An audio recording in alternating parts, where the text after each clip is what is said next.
লুক্রচিত মঙ্গল সমাচার থেকে পাঠ 21 অধ্যায় 1 থেকে 4 পদ। বিধবার মহামূল্য প্রণামী।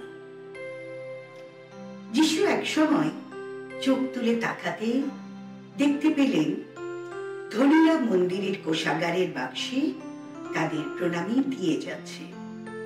এও দেখতে পেলেন এক দরিদ্র বিধবা সেখানে দিচ্ছে ছোট্ট দুটি মুদ্রা।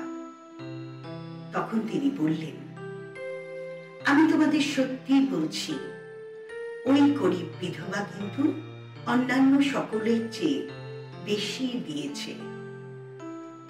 ওরা তো সকলে প্রণামীর বাক্সে ওদের বাড়তি সম্পত্তিটুকুই দিয়ে গেল।